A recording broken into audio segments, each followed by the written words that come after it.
ನಮಸ್ಕಾರ ವೀಕ್ಷಕರೇ, ವೃಶ್ಚಿಕ ರಾಶಿಯವರೇ.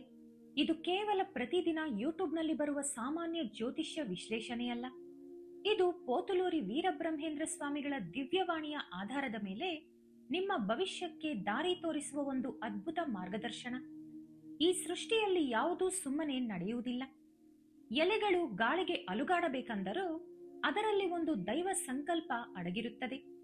ನೀವು ಈ ಕ್ಷಣ ಈ ವಿಡಿಯೋ ನೋಡುತ್ತಿದ್ದೀರಿ ಅಂದರೆ, ಅಥವಾ ಈ ಮಾತುಗಳು ನಿಮ್ಮ ಕಿವಿಗೆ ಬೀಳುತ್ತಿದೆ ಅಂದರೆ, ಅದು ಅಪ್ಪಿತಪ್ಪಿಯೂ ಕಾಕತಾಳೀಯವಲ್ಲ. ನಿಮ್ಮ ಜೀವನದಲ್ಲಿ ಒಂದು ದೊಡ್ಡ ಬದಲಾವಣೆ ಬರಲಿದೆ ಎನ್ನುವುದಕ್ಕೆ, ದೈವವು ನಿಮ್ಮನ್ನು ಒಂದು ಹೊಸ ಹಾದಿಯಲ್ಲಿ, ಒಂದು ಸುವರ್ಣ ಭವಿಷ್ಯದತ್ತ ನಡೆಸಲು ಪ್ರಯತ್ನಿಸುತ್ತಿದ್ದಾನೆ ಅನ್ನುವುದಕ್ಕೆ ಇದೇ ನಿಮ್ಮ ಜೀವನದ ಅತಿ ದೊಡ್ಡ ಸಂಕೇತ. ನೀವು ಎಷ್ಟೋ ದಿನಗಳಿಂದ, ಎಷ್ಟೋ ರಾತ್ರಿಗಳಿಂದ ದೇವರೇ ನನಗೊಂದು ದಾರಿ ತೋರಿಸು ಎಂದು ಕಣ್ಣೀರಿನಿಂದ ಮಾಡಿದ ಪ್ರಾರ್ಥನೆಗೆ ಬದಲಾಗಿ ವಿಶ್ವವು ನಿಮಗೆ ಕಳುಹಿಸಿದ ಪ್ರತ್ಯಕ್ಷ ಸಂದೇಶವಿದು. ನೀವು ಈ ವಿಡಿಯೋ ನೋಡಿದ ಸರಿಯಾಗಿ 3 ದಿನಗಳಲ್ಲಿ ನಿಮಗೆ ಪ್ರಕೃತಿಯಿಂದ ಅಥವಾ ನಿಮಗೆ ಪರಿಚಯವಿರುವ ವ್ಯಕ್ತಿಗಳ ಮೂಲಕ ಒಂದು ವಿಚಿತ್ರವಾದ ಸಂಕೇತ ಕಾಣಿಸುವ ಸಾಧ್ಯತೆ ಖಂಡಿತವಾಗಿಯೂ ಇದೆ. ಈ ಸಂಕೇತದ ಮೂಲಕ ನಿಮ್ಮ ಕಷ್ಟಗಳೆಲ್ಲವೂ ತೀರಲಿವೆ ಎಂಬುದು ನಿಮಗೆ ಅರ್ಥವಾಗುತ್ತದೆ. ಮುಖ್ಯವಾಗಿ ವೃಶ್ಚಿಕ ರಾಶಿಯವರು ತಮ್ಮ ಜೀವನದಲ್ಲಿ ಮೇ 18ರ ಒಳಗೆ ಎದುರಿಸಲಿರುವ ಆ ಅದ್ಭುತ ಬದಲಾವಣೆಗಳನ್ನು ಮತ್ತು ದೈವ ಸಂಕಲ್ಪವನ್ನು ಅತ್ಯಂತ ಆಳವಾಗಿ ಇಲ್ಲಿ ವಿವರಿಸುತ್ತಿದ್ದೇನೆ. ಈ ಮಾತುಗಳನ್ನು ಕೇಳಿದ ನಂತರ ನಿಮ್ಮ ಜೀವನದ ಬಗ್ಗೆ ಮತ್ತು ನಿಮ್ಮ ಭವಿಷ್ಯದ ಬಗ್ಗೆ ನಿಮಗಿರುವ ದೃಷ್ಟಿಕೋನವು ಸಂಪೂರ್ಣವಾಗಿ ಬದಲಾಗುತ್ತದೆ. ಅಷ್ಟರಲ್ಲಿ ಭಗವಂತನ ಮೇಲೆ ಭಕ್ತಿಯಿಂದ ನಿಮ್ಮ ಮನಸ್ಸಿನಲ್ಲಿರುವ ಕೋರಿಕೆ ನೆರವೇರಲೆಂದು ಆಶಿಸುತ್ತಾ ಕಮೆಂಟ್ ಬಾಕ್ಸ್ನಲ್ಲಿ ಓಂ ನಮಃ ಶಿವಾಯ ಎಂದು ಬರೆಯಿರಿ. ನೀವು ಮಾಡುವ ಈ ಸಣ್ಣ ಕಮೆಂಟ್ ನಿಮ್ಮಲ್ಲಿ ನಿಮಗೇ ತಿಳಿಯದ ಪಾಸಿಟಿವ್ ಎನರ್ಜಿಯನ್ನು ತುಂಬುತ್ತದೆ. ಕಾಲಜ್ಞಾನ ಎನ್ನುವುದು ಕೇವಲ ಭವಿಷ್ಯದಲ್ಲಿ ನಡೆಯಲಿರುವ ವಿನಾಶಗಳ ಬಗ್ಗೆ ಭಯಪಡಿಸುವುದು ಮಾತ್ರವಲ್ಲ. ಅದು ಧರ್ಮದ ಹಾದಿಯಲ್ಲಿ ನಡೆಯುವವರಿಗೆ ಮತ್ತು ನಿರಂತರ ಕಷ್ಟಗಳನ್ನು ಅನುಭವಿಸುತ್ತಿರುವ ಪ್ರಾಮಾಣಿಕರಿಗೆ ಒಂದು ಅಭೇದ್ಯವಾದ ರಕ್ಷಣಾ ಕವಚ. ಆದರೆ ಇಲ್ಲೇ ಅನೇಕರು ಒಂದು ತಪ್ಪು ಮಾಡುತ್ತಿದ್ದಾರೆ. ಕಷ್ಟಗಳು ಬಂದ ತಕ್ಷಣ ದೇವರನ್ನು ನಿಂದಿಸುವುದು ಮತ್ತು ತಮ್ಮ ಅದೃಷ್ಟವನ್ನು ತಾವೇ ಶಪಿಸಿಕೊಳ್ಳುವುದನ್ನು ಪ್ರಾರಂಭಿಸುತ್ತಾರೆ. ತಮ್ಮನ್ನು ತಾವೇ ದುರದೃಷ್ಟವಂತರೆಂದು ಮುದ್ರೆ ಒತ್ತಿಕೊಂಡು ಕುಗ್ಗಿ ಹೋಗುತ್ತಾರೆ. ಆದರೆ ಅದೃಷ್ಟ ನಮ್ಮ ಬಾಗಿಲು ತಟ್ಟುವ ಮುನ್ನ ನಮ್ಮ ಮನಸ್ಸು ಮೊದಲು ತೀವ್ರವಾಗಿ ಕಲಕುತ್ತದೆ ಎನ್ನುವ ಅತಿ ದೊಡ್ಡ ಜ್ಯೋತಿಷ್ಯ ರಹಸ್ಯವನ್ನು ಮರೆತು ಬಿಡುತ್ತಾರೆ. ಸಮುದ್ರದಲ್ಲಿ ಚಂಡಮಾರುತ ಬರುವ ಮೊದಲು ವಾತಾವರಣ ಎಷ್ಟು ಭಯಂಕರವಾಗಿ ನಿಶ್ಶಬ್ದವಾಗಿ ಇರುತ್ತದೆಯೋ, ನಿಮ್ಮ ಜೀವನದಲ್ಲಿ ಒಂದು ದೊಡ್ಡ ಬದಲಾವಣೆ ಬರುವ ಮೊದಲು ನಿಮ್ಮ ಮನಸ್ಸು ಕೂಡ ಅಷ್ಟೇ ತಳಮಳಕ್ಕೆ ಒಳಗಾಗುತ್ತದೆ. ಕಳೆದ 11 ದಿನಗಳಿಂದ ನಿಮ್ಮಲ್ಲಿ ಒಂದು ರೀತಿಯ ಅಜ್ಞಾತ ಆತಂಕ ಅಥವಾ ಮಾನಸಿಕ ಒತ್ತಡ ಹೆಚ್ಚಾಗಿದ್ದರೆ, ರಾತ್ರಿ ಸರಿಯಾಗಿ ನಿದ್ರೆ ಬರದೆ ಹಳೆಯ ಆಲೋಚನೆಗಳೇ ಪದೇ ಪದೇ ಕಾಡುತ್ತಿದ್ದರೆ, ಅದು ನಿಮ್ಮ ದೌರ್ಬಲ್ಯವಲ್ಲ. ಅದು ಬದಲಾವಣೆ ಬರುವ ಮುನ್ನ ಬ್ರಹ್ಮಾಂಡವು ನಿಮ್ಮ ಶರೀರಕ್ಕೆ ಮತ್ತು ನಿಮ್ಮ ಮನಸ್ಸಿಗೆ ನೀಡುತ್ತಿರುವ ಒಂದು ಶಕ್ತಿಯುತವಾದ ಸಂಕೇತ. ನಿಮ್ಮ ಜಾತಕದಲ್ಲಿ ಗ್ರಹಗಳು ಒಂದು ಹೊಸ ಸ್ಥಾನಕ್ಕೆ, ಅಂದರೆ ನಿಮ್ಮ ಜೀವನವನ್ನು ಉದ್ಧರಿಸುವ ಸ್ಥಾನಕ್ಕೆ ಬದಲಾಗುತ್ತಿರುವಾಗ ಉಂಟಾಗುವ ಕಂಪನಗಳವು. ಈ ಕಂಪನಗಳನ್ನು ತಡೆದುಕೊಳ್ಳುವುದು ಸಾಮಾನ್ಯರ ಕೈಲಾದ ಕೆಲಸವಲ್ಲ. ಆದರೆ ಸ್ನೇಹಿತರೆ, ಇಲ್ಲಿ ನೀವು ಭಯ ಪಡುವ ಅಗತ್ಯವೇ ಇಲ್ಲ. ಒಂದು ಬಾರಿ ದೀರ್ಘವಾಗಿ ಪ್ರಶಾಂತವಾಗಿ ಉಸಿರು ಎಳೆದುಕೊಳ್ಳಿ. ಏಕೆಂದರೆ ಈ ಕಷ್ಟಗಳ ನಂತರವೇ ನಿಮ್ಮ ಜೀವನದಲ್ಲಿ ಅಸಲಿ ಬೆಳಕು ಆರಂಭವಾಗುತ್ತದೆ. ವೃಶ್ಚಿಕ ರಾಶಿಯ ಅಧಿಪತಿ ಕುಜ, ಅಂದರೆ ಮಂಗಳ. ಕುಜನು ನವಗ್ರಹಗಳಲ್ಲಿ ಸೈನ್ಯಾಧಿಪತಿ. ಆತನು ಛಲ, ಧೈರ್ಯ, ಹೋರಾಟದ ಪಟುತ್ವ ಮತ್ತು ಆಂತರಿಕ ಶಕ್ತಿಗೆ ಪ್ರತೀಕ. ಅದಕ್ಕೆ ನಿಮ್ಮಲ್ಲಿ ಅಂದುಕೊಂಡಿದ್ದನ್ನು ಸಾಧಿಸುವವರೆಗೂ ನಿದ್ರಿಸದ ಒಂದು ರೀತಿಯ ಅದ್ಭುತವಾದ ಆವೇಶವಿರುತ್ತದೆ. ಹೊರನೋಟಕ್ಕೆ ನೀವು ನಗುತ್ತಾ, ಎಲ್ಲರೊಂದಿಗೆ ಬೆರೆಯುತ್ತಾ, ಎಷ್ಟು ಪ್ರಶಾಂತವಾಗಿ ಕಂಡರೂ ಸರಿ, ನಿಮ್ಮೊಳಗೆ ಯಾವಾಗಲೂ ಒಂದು ಜ್ವಾಲಾಮುಖಿ ಉರಿಯುತ್ತಲೇ ಇರುತ್ತದೆ. ನಿಮ್ಮ ಗುರಿಗಳನ್ನು ತಲುಪಬೇಕು ಎಂಬ ಒಂದು ಅದೃಶ್ಯ ತಪನೆ ನಿಮ್ಮನ್ನು ನಿರಂತರವಾಗಿ ದಹಿಸುತ್ತಿರುತ್ತದೆ. ಆದರೆ ಬಹುಶಃ ಕಳೆದ 4-5 ವರ್ಷಗಳಿಂದ ನೀವು ಎಷ್ಟೇ ಕಷ್ಟಪಟ್ಟರೂ ಸೂಕ್ತ ಫಲ ಸಿಗದೆ, ನೀವು ನಂಬಿದವರೇ ಪದೇ ಪದೇ ಬೆನ್ನಿಗೆ ಚೂರಿ ಹಾಕುತ್ತಿರುವುದರಿಂದ ನೀವು ತೀವ್ರ ಆವೇದನೆಗೆ ಒಳಗಾಗುತ್ತಿದ್ದೀರಿ. ವೃಶ್ಚಿಕ ರಾಶಿಯವರು ಪ್ರೀತಿಸಿದರೆ ಪ್ರಾಣವನ್ನೇ ಕೊಡುವ ಸ್ವಭಾವದವರು. ನೀವು ಯಾರಿಗೆ ಬೆಂಬಲವಾಗಿ ನಿಂತಿದ್ದೀರೋ, ಯಾರಿಗಾಗಿ ನಿಮ್ಮ ಸಮಯ ಮತ್ತು ಹಣವನ್ನು ಧಾರೆ ಎರೆದಿದ್ದೀರೋ ಅವರೇ ಈಗ ನಿಮ್ಮನ್ನು ಟೀಕಿಸುತ್ತಿರಬಹುದು. ಬಂಧುಗಳ ಮಧ್ಯೆ ಆದ ಅಕಾರಣ ಅವಮಾನಗಳು, ಪ್ರಾಣಕ್ಕಿಂತ ಹೆಚ್ಚಾಗಿ ನಂಬಿದ ಸ್ನೇಹಿತರ ವಂಚನೆಗಳು ನಿಮ್ಮನ್ನು ಕುಗ್ಗಿಸಿರಬಹುದು. ನಾನು ಯಾರಿಗೂ ಅನ್ಯಾಯ ಮಾಡಲಿಲ್ಲವಲ್ಲ, ನನ್ನನ್ನೇಕೆ ದೇವರು ಹೀಗೆ ಶಿಕ್ಷಿಸುತ್ತಿದ್ದಾನೆ ಎನ್ನುವ ಪ್ರಶ್ನೆಯು ನಿಮ್ಮನ್ನು ಒಳಗೊಳಗೆ ದಹಿಸಿರಬಹುದು. ಈಗ ನಾನು ಹೇಳಲಿರುವ ವಿಷಯ ಅತ್ಯಂತ ರಹಸ್ಯವಾದುದು. ಬಹಳ ಜಾಗರೂಕತೆಯಿಂದ ಕೇಳಿ. ಇದು ನಿಮ್ಮ ಜೀವನದಲ್ಲಿ ಈಗ ನಡೆಯುತ್ತಿರುವ ಒಂದು ವಾಸ್ತವ. ಈಗಾಗಲೇ ನಿಮ್ಮ ಜೀವನದಲ್ಲಿ ಒಬ್ಬ ವ್ಯಕ್ತಿ ಮೌನವಾಗಿ ನಿಮ್ಮನ್ನು ಗಮನಿಸುತ್ತಿದ್ದಾನೆ. ನಿಮ್ಮ ನಿರ್ಧಾರಗಳು, ನಿಮ್ಮ ಮಾತುಗಳು ಮತ್ತು ನಿಮ್ಮ ಆರ್ಥಿಕ ಪರಿಸ್ಥಿತಿಯನ್ನು ಅವನು ಅತ್ಯಂತ ಸೂಕ್ಷ್ಮವಾಗಿ ಅಂದಾಜಿಸುತ್ತಿದ್ದಾನೆ. ಆ ವ್ಯಕ್ತಿ ಬೇರೆ ಯಾರೂ ಅಲ್ಲ, ನಿಮಗೆ ಚೆನ್ನಾಗಿ ಪರಿಚಯವಿರುವ ವ್ಯಕ್ತಿ. ಬಹುಶಃ ನಾನು ಈ ಮಾತು ಹೇಳುತ್ತಿರುವಾಗಲೇ ಈಗಾಗಲೇ ಒಬ್ಬ ವ್ಯಕ್ತಿಯ ಹೆಸರು ನಿಮ್ಮ ಮನಸ್ಸಿನಲ್ಲಿ ಮಿಂಚಿನಂತೆ ಬಂದು ಹೋಯಿತಲ್ಲವೇ? ಹೌದು, ನಿಮ್ಮ ಮನಸ್ಸು ನಿಮಗೆ ಸರಿಯಾದ ದಾರಿಯನ್ನೇ ತೋರಿಸುತ್ತಿದೆ. ನಿಮ್ಮ ಅಂತರಾತ್ಮ ಹೇಳುತ್ತಿರುವ ಆ ಹೆಸರನ್ನು ಹಾಗೆಯೇ ಮನಸ್ಸಿನಲ್ಲಿ ನೆನಪಿಟ್ಟುಕೊಳ್ಳಿ. ಆದರೆ ಹೊರಗೆ ಯಾರೊಂದಿಗೂ ಹೇಳಬೇಡಿ. ಆ ವ್ಯಕ್ತಿಯ ಉದ್ದೇಶ ನಿಮಗೆ ಒಳ್ಳೆಯದನ್ನು ಮಾಡುವುದೋ ಅಥವಾ ಹಾನಿ ಮಾಡುವುದೋ ಎಂಬುದು ಶೀಘ್ರದಲ್ಲೇ ತಿಳಿಯಲಿದೆ. ಆದರೆ ಬ್ರಹ್ಮೇಂದ್ರ ಸ್ವಾಮಿಯವರು ತಮ್ಮ ಕಾಲಜ್ಞಾನದಲ್ಲಿ ಕಲಿಯುಗದ ಅಂತ್ಯದಲ್ಲಿ ವಿಚಿತ್ರಗಳು ನಡೆಯಲಿವೆ. ಅಲ್ಪರು ಅಧಿಕಾರಕ್ಕೇರುತ್ತಾರೆ, ಅಧಿಕಾರಿಗಳು ಅಲ್ಪರಾಗುತ್ತಾರೆ ಎಂದು ಹೇಳಿದ್ದಾರೆ. ಅಂದರೆ ಸಾಮಾನ್ಯರು ಅಥವಾ ಏನೂ ಮಾಡಲಾಗದವರು ಎಂದು ಸಮಾಜದಿಂದ ಪರಿಗಣಿಸಲ್ಪಟ್ಟವರು ಅನಿರೀಕ್ಷಿತವಾಗಿ ಊಹಿಸಲಾಗದ ಉನ್ನತ ಶಿಖರಗಳನ್ನು ತಲುಪುತ್ತಾರೆ ಎಂದು ಅರ್ಥ. ಈ ವಾಕ್ಯವು ಈಗ ನಿಮಗೆ ಮತ್ತು ನಿಮ್ಮ ವೃಶ್ಚಿಕ ರಾಶಿಯವರಿಗೆ ಅಕ್ಷರಶಃ ಅನ್ವಯವಾಗಲಿದೆ. ನಿಮ್ಮ ಜೀವನದಲ್ಲಿ ಒಂದು ಸಾಮಾನ್ಯ ಸ್ಥಿತಿಯಿಂದ ಅಸಾಧಾರಣ ಶ್ರೀಮಂತರಾಗಿ ಬದಲಾಗುವ ಸುವರ್ಣ ಯೋಗವು ಈಗ ಸ್ಪಷ್ಟವಾಗಿ ಕಾಣಿಸುತ್ತಿದೆ. ಸೂರ್ಯ ಅಸ್ತಮಿಸಿದ ನಂತರ ರಾತ್ರಿ ಎಷ್ಟು ಭಯಂಕರ ಕತ್ತಲಾಗಿರುತ್ತದೋ ಹಾಗೆ ಬೆಳಿಗ್ಗೆ ಬರುವ ಸೂರ್ಯೋದಯವು ಅದಕ್ಕಿಂತಲೂ ಅದ್ಭುತವಾದ ಬೆಳಕನ್ನು ನೀಡುತ್ತದೆ. ನಿಮ್ಮ ಜೀವನದಲ್ಲೂ ಆ ಬೆಳಕು ಮೇ 18ರ ಒಳಗೆ ಬರಲಿದೆ. ಇದು ಯಾರೋ ನಿಮಗೆ ನೀಡುತ್ತಿರುವ ಭಿಕ್ಷೆಯಲ್ಲ. ಇದು ನೀವು ಸುರಿಸಿದ ಬೆವರಿನ ಹನಿಗಳಿಗೆ, ನೀವು ಅನುಭವಿಸಿದ ಅವಮಾನಗಳಿಗೆ ಮತ್ತು ನೀವು ಮೌನವಾಗಿ ನುಂಗಿದ ಕಣ್ಣೀರಿಗೆ ಸೃಷ್ಟಿಯು ನಿಮಗೆ ನೀಡುತ್ತಿರುವ ಉಡುಗೊರೆ. ನೀವು ಯಾವಾಗಲೋ ಎಲ್ಲೋ ಖರೀದಿಸಿ ಬಿಟ್ಟಿದ್ದ ಆಸ್ತಿಯು ಈಗ ಅನಿರೀಕ್ಷಿತವಾಗಿ ಕೋಟ್ಯಾಂತರ ರೂಪಾಯಿ ಮೌಲ್ಯ ಪಡೆಯುವ ಸಾಧ್ಯತೆ ಇದೆ. ವರ್ಷಗಳಿಂದ ನ್ಯಾಯಾಲಯಗಳಲ್ಲಿ ಹೂತು ಹೋಗಿರುವ ಆಸ್ತಿ ವಿವಾದಗಳು ಅಥವಾ ಕೌಟುಂಬಿಕ ಕಲಹಗಳು ಹಠಾತ್ತಾಗಿ ನಿಮಗೆ ಅನುಕೂಲಕರವಾಗಿ ಪರಿಹಾರವಾಗಬಹುದು. ನಿಮ್ಮ ಹಕ್ಕಿನಿಂದ ನಿಮಗೆ ಬರಬೇಕಾದ ಹಣವು ನಿಮ್ಮ ಕೈಗೆ ಸುರಕ್ಷಿತವಾಗಿ ಬಂದು ತಲುಪುತ್ತದೆ. ಆದರೆ ಈ ಅದ್ಭುತ ಬದಲಾವಣೆ ಬರುವ ಮೊದಲು ಪ್ರತಿ ಮನುಷ್ಯನು ದೈವದಿಂದ ಒಂದು ಕಠಿಣ ಪರೀಕ್ಷೆಗೆ ಒಳಗಾಗುತ್ತಾನೆ. ಇಲ್ಲೇ ನಿಮ್ಮ ಸಹನೆಯ ಅಗತ್ಯವಿದೆ. ಪುರಾಣಗಳಲ್ಲಿನ ಸಮುದ್ರ ಮಥನ ಘಟ್ಟವನ್ನು ಒಂದು ಬಾರಿ ನಿಮ್ಮ ಮನಸ್ಸಿನಲ್ಲಿ ನೆನಪಿಸಿಕೊಳ್ಳಿ. ದೇವತೆಗಳು ಮತ್ತು ರಾಕ್ಷಸರು ಇಬ್ಬರೂ ಸೇರಿ ಮಂದರ ಪರ್ವತವನ್ನು ಕಡಗೋಲನ್ನಾಗಿ ಮಾಡಿಕೊಂಡು ಕ್ಷೀರ ಸಮುದ್ರವನ್ನು ಮತಿಸುತ್ತಿದ್ದಾಗ ಮೊದಲು ಅದರಿಂದ ಅವರು ಆಶಿಸಿದಂತ ಅಮೃತ ಹುಟ್ಟಲಿಲ್ಲ. ಲೋಕಗಳನ್ನೇ ದಹಿಸಿ ಹಾಕುವಂತ ಭೀಕರವಾದ ಹಾಲಾಹಲ ಹುಟ್ಟಿತು. ಆ ವಿಷದ ಜ್ವಾಲೆಗಳನ್ನು ತಡೆದುಕೊಳ್ಳಲಾರದೆ ದೇವತೆಗಳು ಕೂಡ ಭಯ ಬಿದ್ದು ಓಡಿಹೋದರು. ವೃಶ್ಚಿಕ ರಾಶಿಯವರು ಕೂಡ ಕಳೆದ ಕೆಲವು ಕಾಲದಿಂದ ತಮ್ಮ ಜೀವನವೆಂಬ ಸಮುದ್ರವನ್ನು ಮತಿಸುತ್ತಿರುವಾಗ ಇಂತಹ ಹಾಲಾಹಲದಂತಹ ಕಷ್ಟಗಳನ್ನು ಅನುಭವಿಸುತ್ತಿದ್ದಾರೆ. ಆರ್ಥಿಕ ಸಂಕಷ್ಟಗಳು, ಸಾಲಗಾರರ ಒತ್ತಡಗಳು, ಅನಾರೋಗ್ಯ ಮತ್ತು ಅವಮಾನಗಳೆಂಬ ಭಯಂಕರವಾದ ವಿಷವನ್ನು ನುಂಗುತ್ತಾ ಬದುಕುತ್ತಿದ್ದಾರೆ. ಸಮಾಜದ ದೃಷ್ಟಿಯಲ್ಲಿ ನೀವು ನಗುತ್ತಿರುವಂತೆ ಕಂಡರೂ ಒಳಗೊಳಗೆ ನಿಮ್ಮ ಹೃದಯ ಹೇಗೆ ಉರಿಯುತ್ತಿದೆ ಎಂಬುದು ನಿಮಗೆ ಮಾತ್ರ ಗೊತ್ತು. ಆದರೆ ಅಂದು ಪರಮಶಿವನು ಆ ವಿಷವನ್ನು ತನ್ನ ಕಂಠದಲ್ಲಿ ಅಡಗಿಸಿಕೊಂಡು ನೀಲಕಂಠನಾಗಿ ಲೋಕಗಳನ್ನು ಹೇಗೆ ರಕ್ಷಿಸಿದನೋ ಹಾಗೆಯೇ ಈಗ ಶಿವನ ಆಶೀರ್ವಾದವು ನಿಮ್ಮ ಕಷ್ಟಗಳನ್ನು ಸಂಪೂರ್ಣವಾಗಿ ದೂರ ಮಾಡಲಿದೆ.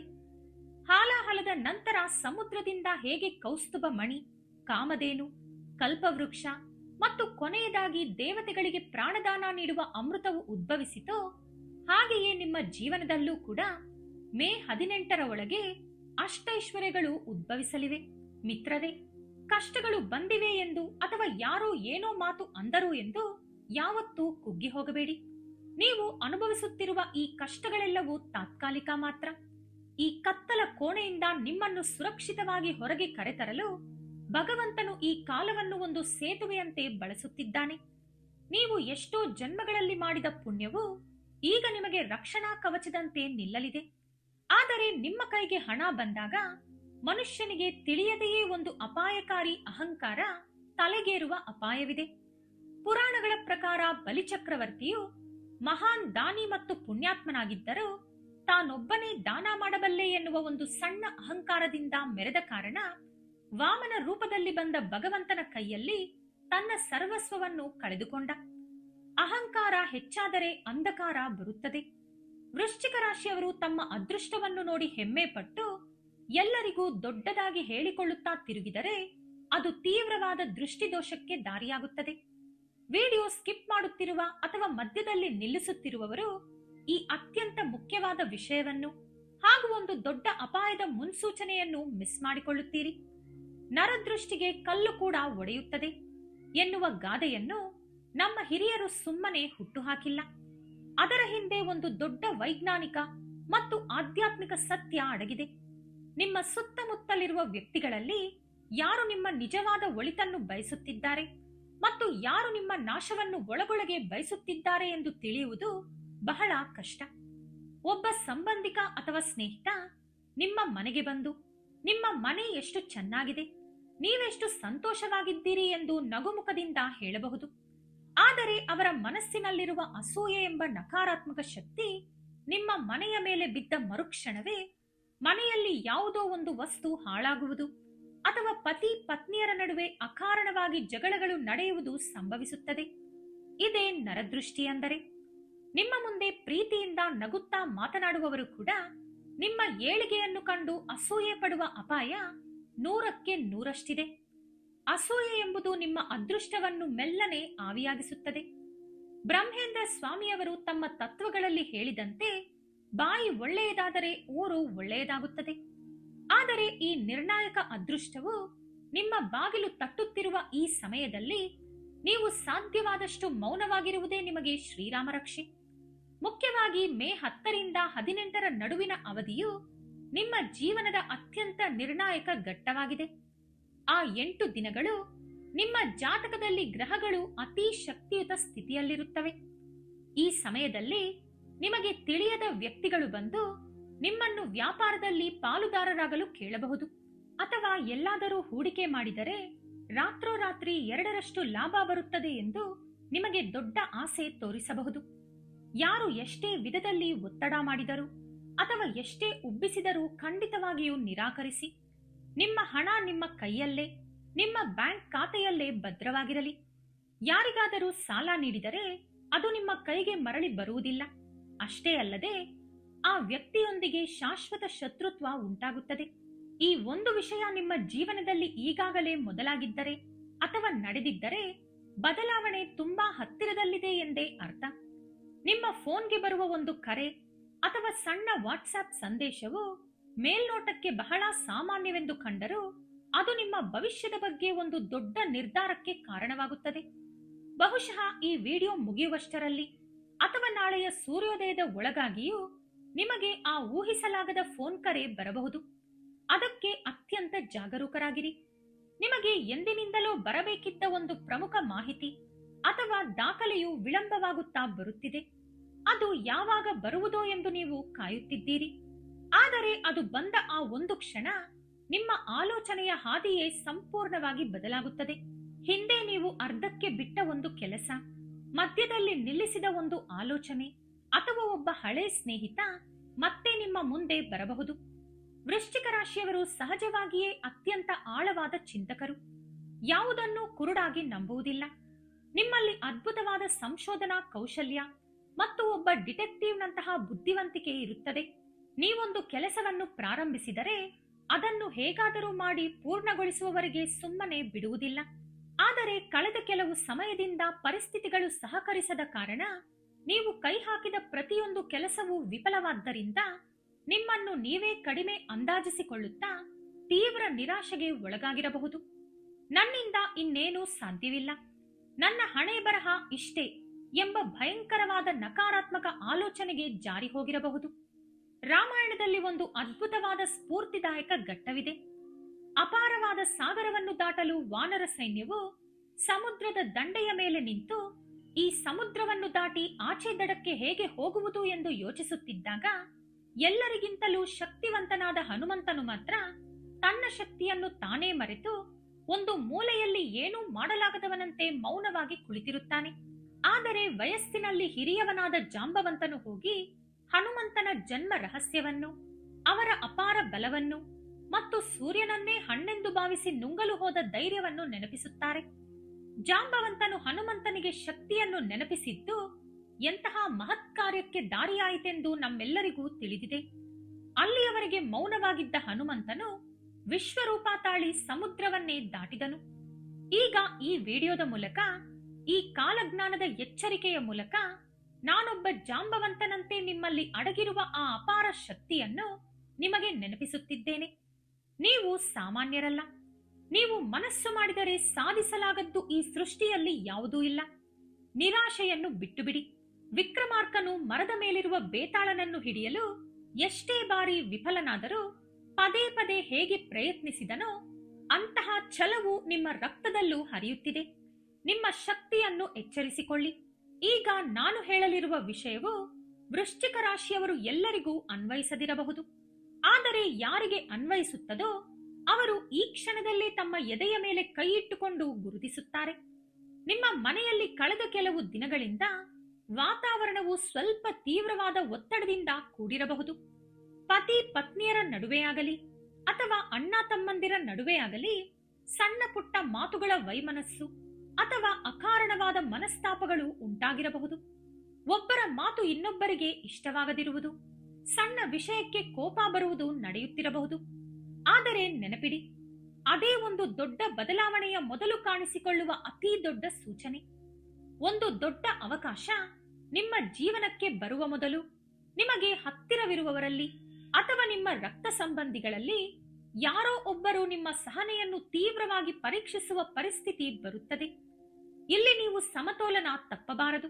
ಕಲಿಯುಗದಲ್ಲಿ ಧರ್ಮವು ಒಂದು ಕಾಲಿನ ಮೇಲೆ ನಡೆಯುತ್ತಿರುವಾಗ ಮತ್ತು ಎಲ್ಲಿ ನೋಡಿದರೂ ಮೋಸಗಾರರು ರಾಜ್ಯಭಾರ ಮಾಡುತ್ತಿರುವಾಗ ಕೇವಲ ದೈವ ಚಿಂತನೆ ಉಳ್ಳವರಿಗೆ ಮತ್ತು ಮನಸ್ಸಿನಲ್ಲಿ ಯಾವುದೇ ಕಲ್ಮಶ ಇಲ್ಲದವರಿಗೆ ಮಾತ್ರ ಪ್ರಕೃತಿಯು ಅದ್ಭುತ ಫಲಿತಾಂಶಗಳನ್ನು ನೀಡುತ್ತದೆ.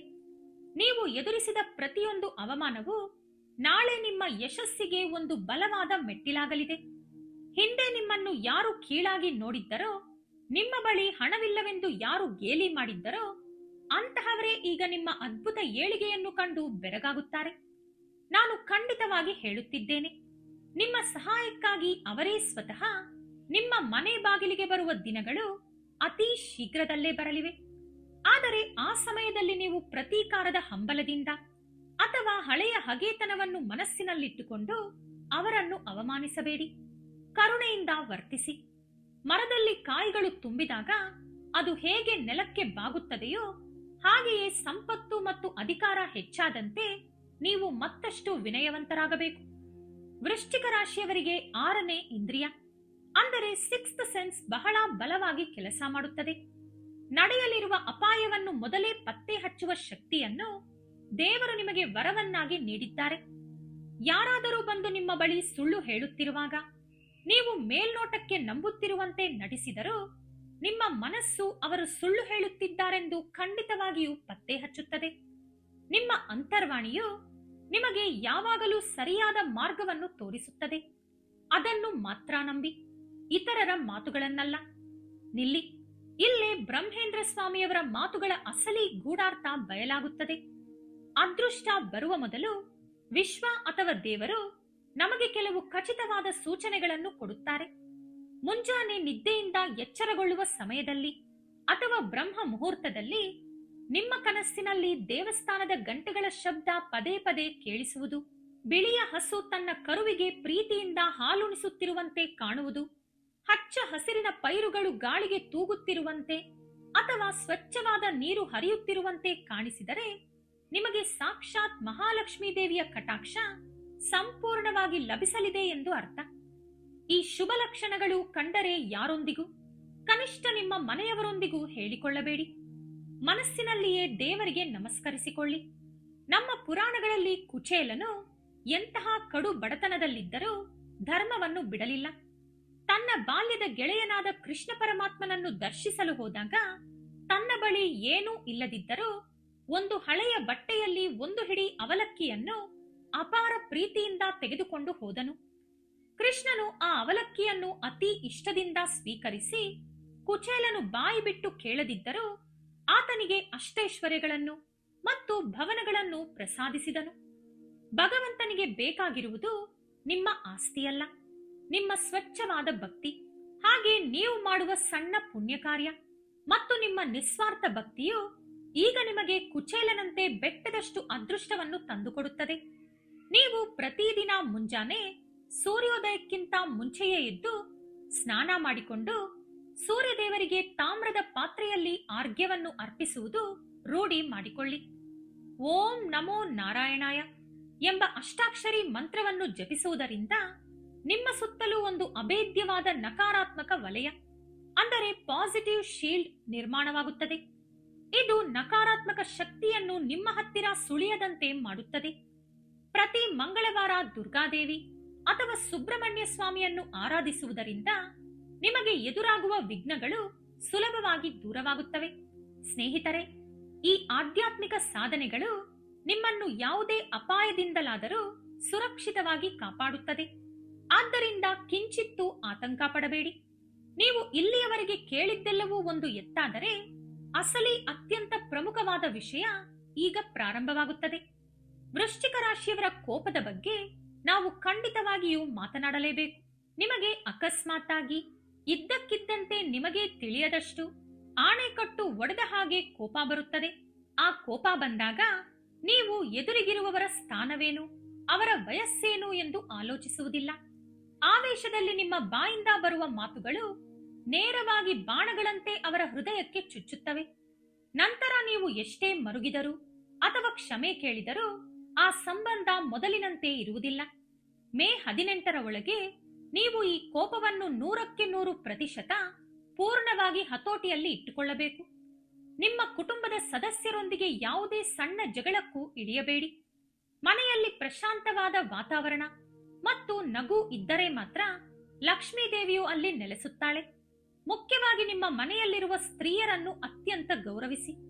ತಾಯಿಯ ಆಶೀರ್ವಾದವು ಈ ಸಮಯದಲ್ಲಿ ನಿಮಗೆ ಒಂದು ರಕ್ಷಣಾ ಕವಚದಂತೆ, ಶ್ರೀರಾಮ ರಕ್ಷೆಯಂತೆ ಕೆಲಸ ಮಾಡುತ್ತದೆ. ಜ್ಯೋತಿಷ್ಯ ಶಾಸ್ತ್ರದಲ್ಲಿ ತಾಯಿಗೆ ಕಾರಕನು ಚಂದ್ರ.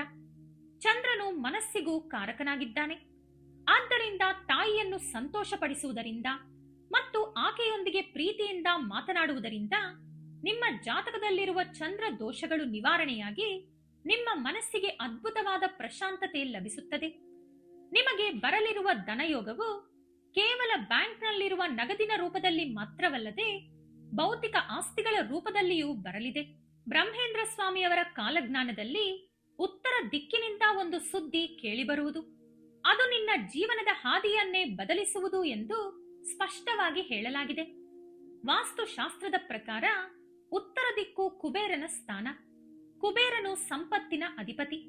ಆದ್ದರಿಂದ ಉತ್ತರ ದಿಕ್ಕಿನಿಂದ ಬರುವ ಯಾವುದೇ ಸುದ್ದಿಯನ್ನು ಅಥವಾ ಅವಕಾಶವನ್ನು ನೀವು ಅಪ್ಪಿತಪ್ಪಿಯೂ ನಿರ್ಲಕ್ಷಿಸಬೇಡಿ. ಬಹುಶಃ ಅದು ನಿಮ್ಮ ಉದ್ಯೋಗದಲ್ಲಿ ಊಹಿಸಲಾಗದ ಬಡ್ತಿ ಇರಬಹುದು, ವಿದೇಶಿ ಪ್ರಯಾಣಕ್ಕೆ ಸಂಬಂಧಿಸಿದ ವೀಸಾ ಇರಬಹುದು, ಅಥವಾ ಉತ್ತರ ಮುಖ್ಯವಾಗಿರುವ ಅತ್ಯಂತ ಲಾಭದಾಯಕ ಭೂಮಿಯ ವ್ಯವಹಾರ ಇರಬಹುದು. ಇವೆಲ್ಲವನ್ನು ಕೇಳುತ್ತಿದ್ದರೆ ನಿಮ್ಮ ಮನಸ್ಸಿನಲ್ಲಿ ಒಂದು ಹೊಸ ಆಸೆ, ಹೊಸ ಉತ್ಸಾಹ ಮೂಡುತ್ತಿದೆ ಅಲ್ಲವೇ? ಆ ಉತ್ಸಾಹವನ್ನು ಹಾಗೆಯೇ ಜೋಪಾನವಾಗಿ ಉಳಿಸಿಕೊಳ್ಳಿ. ಆದರೆ ಇಲ್ಲೇ ಒಂದು ಸಣ್ಣ ಎಚ್ಚರಿಕೆ. ಈ ಅದೃಷ್ಟ ಬರಲಿದೆ ಎಂದು ತಿಳಿಯುತ್ತಿದ್ದಂತೆಯೇ ಬಹಳಷ್ಟು ಮಂದಿ ತೀವ್ರವಾಗಿ ಅವಸರ ಪಡುತ್ತಾರೆ. ಆದರೆ ವೃಶ್ಚಿಕ ರಾಶಿಯವರು ಇಲ್ಲಿ ಅಪಾರವಾದ ತಾಳ್ಮೆ ವಹಿಸಬೇಕು. ವೃಶ್ಚಿಕ ರಾಶಿಯವರಿಗೆ ಈಗ ಅರ್ಧಾಷ್ಟಮ ಶನಿಯ ಪ್ರಭಾವ ನಡೆಯುತ್ತಿದೆ. ಅಂದರೆ ಕೆಲಸಗಳಲ್ಲಿ ಅಲ್ಪ ವಿಳಂಬ ಮತ್ತು ದೈಹಿಕ ಆಯಾಸವಿರುತ್ತದೆ. ಆದರೆ ಇದಕ್ಕೆ ಪರಿಹಾರವಾಗಿ ದೇವಗುರು ಬೃಹಸ್ಪತಿ, ಅಂದರೆ ಗುರುಗ್ರಹದ ಅತ್ಯಂತ ಶುಭ ದೃಷ್ಟಿ ನಿಮ್ಮ ರಾಶಿಯ ಮೇಲೆ ಬೀಳುತ್ತಿರುವುದರಿಂದ ಶನಿಯ ಪ್ರಭಾವ ಬಹಳಷ್ಟು ಕಡಿಮೆಯಾಗುತ್ತದೆ. ಶನಿ ಭಗವಂತ ಯಾವಾಗಲೂ ನ್ಯಾಯಾಧೀಶ ಮತ್ತು ಕರ್ಮದಾತ. ಆತ ಯಾರಿಗೂ ಅನ್ಯಾಯ ಮಾಡುವುದಿಲ್ಲ.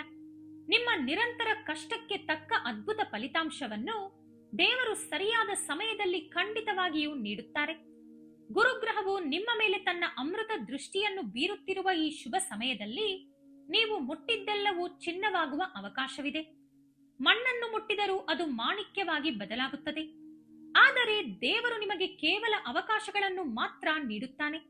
ನಿಮ್ಮ ಪರವಾಗಿ ಆತ ಬಂದು ಕೆಲಸ ಮಾಡುವುದಿಲ್ಲ. ಮಹಾಭಾರತದಲ್ಲಿ ಅರ್ಜುನನು ಯುದ್ಧರಂಗದಲ್ಲಿದ್ದಾಗ ಶ್ರೀಕೃಷ್ಣನು ಅವನಿಗೆ ಸಾರಥಿಯಾಗಿ ದಾರಿ ತೋರಿಸಿದರು. ಯಾವ ಬಾಣವನ್ನು ಯಾವಾಗ ಬಿಡಬೇಕೆಂದು ಹೇಳಿದರೇ ಹೊರತು ಅರ್ಜುನನ ಪರವಾಗಿ ಕೃಷ್ಣ ಯುದ್ಧ ಮಾಡಲಿಲ್ಲ. ನಿಮ್ಮ ಜೀವನದಲ್ಲೂ ದೈವಾನುಗ್ರಹವು ಕೃಷ್ಣನಂತೆ ನಿಮಗೆ ದಾರಿ ತೋರಿಸುತ್ತದೆ. ಆದರೆ ನಿಮ್ಮ ಕರ್ಮವನ್ನು ಮತ್ತು ಜವಾಬ್ದಾರಿಗಳನ್ನು ನೀವೇ ಶ್ರದ್ಧೆಯಿಂದ ಧೈರ್ಯದಿಂದ ನಿರ್ವಹಿಸಬೇಕು. ಬ್ರಹ್ಮೇಂದ್ರ ಸ್ವಾಮಿಯವರು ತಮ್ಮ ರಚನೆಗಳಲ್ಲಿ ಜನಸಮೂಹದ ನಡುವೆ ಇದ್ದಾಗ ಮೌನವಾಗಿ ಇರಬೇಕು, ಏಕಾಂತದಲ್ಲಿದ್ದಾಗ ದೈವವನ್ನು ಧ್ಯಾನಿಸಬೇಕು ಎಂದು ಹೇಳಿದ್ದಾರೆ.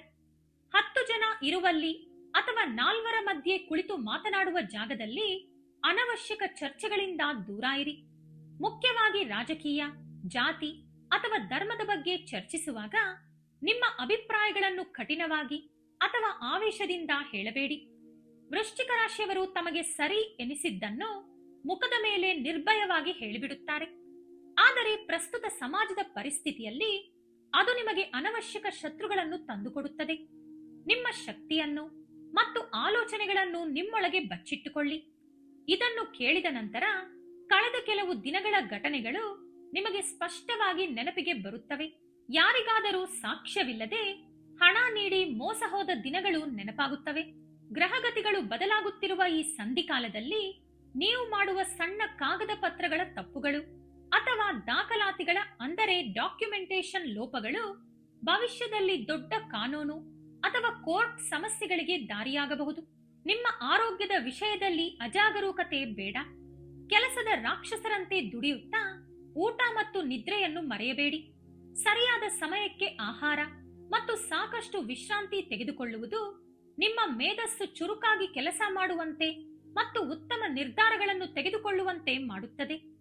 ಪುರಾಣಗಳಲ್ಲಿ ನಳಮಹಾರಾಜನ ಪತ್ನಿ ದಮಯಂತಿಯು ತನ್ನ ಕಷ್ಟಕಾಲದಲ್ಲಿ ಪತಿಯನ್ನು ಕಳೆದುಕೊಂಡು ಕಾಡು ಪಾಲಾಗಿ ಅನೇಕ ತೀವ್ರ ಅವಮಾನಗಳನ್ನು ಎದುರಿಸಿದರೂ ತನ್ನ ಮಾನಸಿಕ ಸ್ಥೈರ್ಯವನ್ನು ಮತ್ತು ಧರ್ಮವನ್ನು ಕಳೆದುಕೊಳ್ಳಲಿಲ್ಲ. ಆಪತ್ತುಗಳು ಮತ್ತು ಕಷ್ಟಗಳು ಬಂದಾಗ ಕುಗ್ಗದೆ, ಅಪಾರ ಸಂಪತ್ತು ಬಂದಾಗ ಹಿಗ್ಗದೇ ಇರುವುದೇ ನಿಜವಾದ ಸ್ಥಿತಪ್ರಜ್ಞತೆ. ಈ ಗುಣವು ಈ ಸಮಯದಲ್ಲಿ ನಿಮಗೆ ಬಹಳ ಅವಶ್ಯಕವಾಗಿದೆ. ಕಬ್ಬಿಣವನ್ನು ಕೆಂಡದಲ್ಲಿ ಕಾಯಿಸಿ ಸುತ್ತಿಗೆಯಿಂದ ಹೊಡೆದರೆ ಮಾತ್ರ ಅದೊಂದು ಶಕ್ತಿಶಾಲಿ ಆಯುಧವಾಗಿ ತಯಾರಾಗುತ್ತದೆ. ಹಾಗೆಯೇ ನೀವು ಇಷ್ಟು ದಿನ ಅನುಭವಿಸಿದ ಈ ಕಷ್ಟಗಳು ನಿಮ್ಮನ್ನು ಹದಗೊಳಿಸಿ ಒಬ್ಬ ಶ್ರೇಷ್ಠ ಹಾಗೂ ಸ್ಥಿರ ವ್ಯಕ್ತಿಯಾಗಿ ಬದಲಿಸಲಿವೆ. ಮಾರ್ಕಂಡೇಯನು ತನ್ನ ಭಕ್ತಿಯಿಂದ ಮೃತ್ಯುವನ್ನೇ ಜಯಿಸಿದಂತೆ ನಿಮ್ಮ ಆತ್ಮವಿಶ್ವಾಸವು ನಿಮ್ಮ ಕಷ್ಟಗಳನ್ನು ಜಯಿಸುತ್ತದೆ. ನೀವು ಕಳೆದ ಜನ್ಮದಲ್ಲಿ ಅಥವಾ ಈ ಜನ್ಮದಲ್ಲಿ ತಿಳಿಯದೆ ಮಾಡಿದ ಪಾಪಗಳಿದ್ದರೆ ದಾನ ಧರ್ಮಗಳು ಅವುಗಳನ್ನು ಮಂಜಿನಂತೆ ಕರಗಿಸಿಬಿಡುತ್ತವೆ. ಪ್ರತಿ ಶನಿವಾರ ಕಪ್ಪು ಎಳ್ಳನ್ನು ದಾನ ಮಾಡುವುದು ಅಥವಾ ಅನಾಥರಿಗೆ, ವೃದ್ಧರಿಗೆ ಹೊಟ್ಟೆ ತುಂಬಾ ಅನ್ನದಾನ ಮಾಡುವುದರಿಂದ ನಿಮ್ಮ ಅದೃಷ್ಟ 10 ಪಟ್ಟು ಹೆಚ್ಚಾಗುತ್ತದೆ. ವೃಶ್ಚಿಕ ರಾಶಿಯವರಿಗೆ ಈ ಮೇ ತಿಂಗಳು ಒಂದು ಅದ್ಭುತವಾದ ಉಡುಗೊರೆಯನ್ನು ನೀಡಲಿದೆ. ಇಲ್ಲಿಯವರೆಗೆ ನೀವು ಅನುಭವಿಸಿದ ಕಷ್ಟಗಳು ಮತ್ತು ಚೆಲ್ಲಿದ ಕಣ್ಣೀರುಗಳೆಲ್ಲವೂ ನಿಮ್ಮನ್ನು ಮಾನಸಿಕವಾಗಿ ಬಲಶಾಲಿಯನ್ನಾಗಿ ರೂಪಿಸಲು ಹಾಗೂ ಸಮಾಜದ ರೀತಿ ನೀತಿಗಳನ್ನು ನಿಮಗೆ ಪ್ರಾಯೋಗಿಕವಾಗಿ ಕಲಿಸಲು ಬಂದಿವೆ ಎಂದು ಧನಾತ್ಮಕವಾಗಿ ತೆಗೆದುಕೊಳ್ಳಿ. ವಿಪರೀತ ಆಲೋಚನೆಗಳಿಂದ ಅಥವಾ ಮಾನಸಿಕ ಒತ್ತಡದಿಂದ ನಿದ್ರಾಹೀನತೆಯ ಸಮಸ್ಯೆ ಎದುರಾದರೆ ಮೊಬೈಲ್ ಪಕ್ಕಕ್ಕಿಟ್ಟು ಕನಿಷ್ಠ 10 ನಿಮಿಷಗಳ ಕಾಲ ಪ್ರಶಾಂತವಾಗಿ ಧ್ಯಾನ ಮಾಡಿ. ನಿಮ್ಮ ಮಾತಿನ ಶೈಲಿಯನ್ನು ಮೃದುವಾಗಿ, ಇತರರಿಗೆ ನೋವಾಗದಂತೆ ಬದಲಾಯಿಸಿಕೊಳ್ಳಿ. ಯಾರನ್ನಾದರೂ ಕೀಳಾಗಿ ಮಾತನಾಡಿಸಿದರೆ ನಿಮಗೆ ತಿಳಿಯದಂತೆಯೇ ನಿಮ್ಮ ಸುತ್ತಲಿರುವ ಸಕಾರಾತ್ಮಕ ಶಕ್ತಿ ಅಂದರೆ ಪಾಸಿಟಿವ್ ಎನರ್ಜಿ ಕ್ಷೀಣಿಸಿ ಹೋಗುತ್ತದೆ. ಬರಲಿರುವ ಈ ಅದ್ಭುತ ಧನಯೋಗವು ಕೇವಲ ನಿಮ್ಮ ಜೀವನವನ್ನು ಮಾತ್ರವಲ್ಲದೆ ನಿಮ್ಮ ಮಕ್ಕಳ ಭವಿಷ್ಯವನ್ನು ಮತ್ತು ನಿಮ್ಮ ವಂಶವನ್ನು ಸುಭದ್ರವಾಗಿ ಬದಲಾಯಿಸುತ್ತದೆ. ಮೇ 18ರವರೆಗೆ ಪ್ರತಿ ನಿಮಿಷವೂ ಅತ್ಯಂತ ಜಾಗರೂಕತೆಯಿಂದ ವ್ಯವಹರಿಸಿ. ಅದೃಷ್ಟ ದೇವತೆ ನಿಮ್ಮೊಂದಿಗೆ ಇದ್ದಾಳೆ. ನಿಮ್ಮ ಪಕ್ಕದಲ್ಲೇ ನೆರಳಿನಂತೆ ನಡೆಯುತ್ತಿದ್ದಾಳೆ. ಅಹಂಕಾರ ಅಥವಾ ಅತಿಯಾದ ಆತ್ಮವಿಶ್ವಾಸದಿಂದ ಅದನ್ನು ಕೈಜಾರಿಸಿಕೊಳ್ಳದಂತೆ ಎಚ್ಚರ ವಹಿಸಿ. ಇಲ್ಲಿ ಹೇಳಿದ ಪ್ರತಿ ಪದಗಳು ಸತ್ಯ. ವೃಶ್ಚಿಕ ರಾಶಿಗೆ ಈ ಅದ್ಭುತ ಬದಲಾವಣೆಗಳು ಖಂಡಿತವಾಗಿಯೂ 100% ಸಂಭವಿಸಲಿವೆ. ನಿಮ್ಮ ಕಷ್ಟಗಳ ಕಾಲ, ಆ ಕಣ್ಣೀರಿನ ಅಧ್ಯಾಯ ಶಾಶ್ವತವಾಗಿ ಮುಗಿದಿದೆ. ಒಂದು ಸುವರ್ಣ ಅಧ್ಯಾಯ ಪ್ರಾರಂಭವಾಗಿದೆ. ಧೈರ್ಯವಾಗಿ ಹೆಜ್ಜೆಗಳನ್ನಿಡಿ. ಬರಲಿರುವ ಮೇ 18 ನಿಮ್ಮ ಜೀವನದಲ್ಲಿ ಒಂದು ಸಿಹಿಯಾದ, ಮಧುರವಾದ ನೆನಪಾಗಿ ಉಳಿಯಲಿ ಎಂದು, ನೀವು ಮತ್ತು ನಿಮ್ಮ ಕುಟುಂಬದ ಸದಸ್ಯರು ಆಯುರಾರೋಗ್ಯ ಮತ್ತು ಅಷ್ಟೈಶ್ವರ್ಯಗಳೊಂದಿಗೆ ಸುಖವಾಗಿ ಬಾಳಲಿ ಎಂದು, ಹಾಗೂ ಸಮಾಜದಲ್ಲಿ ಅತ್ಯುನ್ನತ ಗೌರವವನ್ನು ಪಡೆಯಲಿ ಎಂದು ಮನಪೂರ್ವಕವಾಗಿ ಪ್ರಾರ್ಥಿಸುತ್ತಾ ಈ ಸುದೀರ್ಘವಾದ ವಿಡಿಯೋವನ್ನು ಮುಕ್ತಾಯಗೊಳಿಸುತ್ತಿದ್ದೇನೆ. ವಿಡಿಯೋ ಇಷ್ಟವಾದರೆ ಲೈಕ್ ಮಾಡಿ, ಶೇರ್ ಮಾಡಿ, ನಮ್ಮ ಚಾನೆಲ್ ಅನ್ನು ಸಬ್ಸ್ಕ್ರೈಬ್ ಮಾಡಿಕೊಂಡು ಬೆಲ್ ಐಕಾನ್ ಕ್ಲಿಕ್ ಮಾಡಿ. ಧನ್ಯವಾದಗಳು.